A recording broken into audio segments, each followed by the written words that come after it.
The announcements may be set out in the House of Commons, but their impact will resonate near and far. Police officers have been wondering what the spending review will mean for their numbers, and the public what the impact might be in terms of crime and disorder. Transport infrastructure is affected, as well as things we all notice, like rail fares. The health budget may be protected, but an ageing population and the spiralling cost of drugs puts huge pressure on the NHS, though ministers say they have worked to protect schools, where cuts would have been seen as the cruelest of all. The Chancellor of the Exchequer.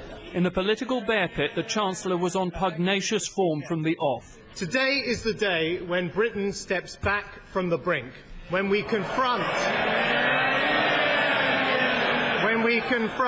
the bills from a decade of debt. The figures for cuts are stark. The language was more measured. For local government, the deficit we have inherited means an unavoidably challenging settlement. There will be overall savings in fundings to councils of 7.1% a year for 4 years.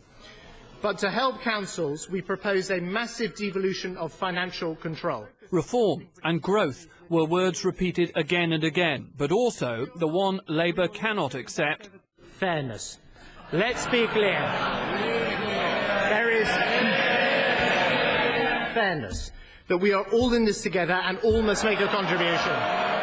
At times, the Chamber was oddly boisterous. Watch the Prime Minister and his deputy as George Osborne announces a raising of the state pension age.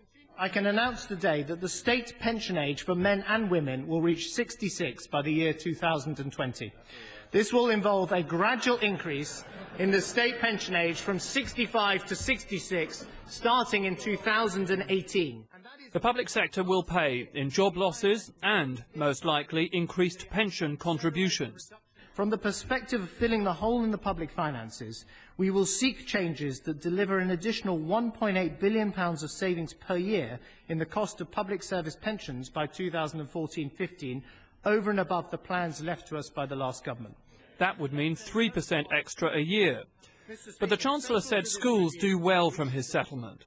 There will be a real increase in the money for schools, not just next year or the year after, as the last government once promised, but for each of the next 4 years.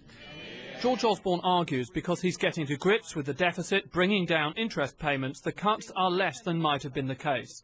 The average savings in departmental budgets will be lower than the previous government implied in its March budget. Politically, that line was the cherry on the cake for the government, though Labour argue George Osborne is misrepresenting their current position, which implies much less savage cuts.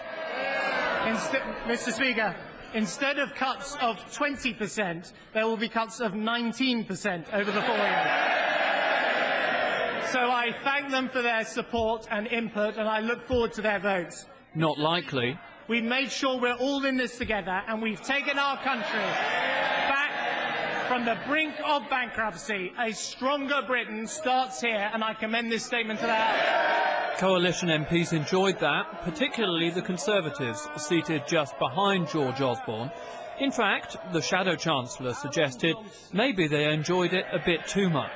We've seen people cheering the deepest cuts to public spending in living memory. The deepest cuts in living memory. Mr. Speaker, some people opposite, for some members opposite, this is their ideological objective. This is not all of them, but for many of them, this is what they came in politics for.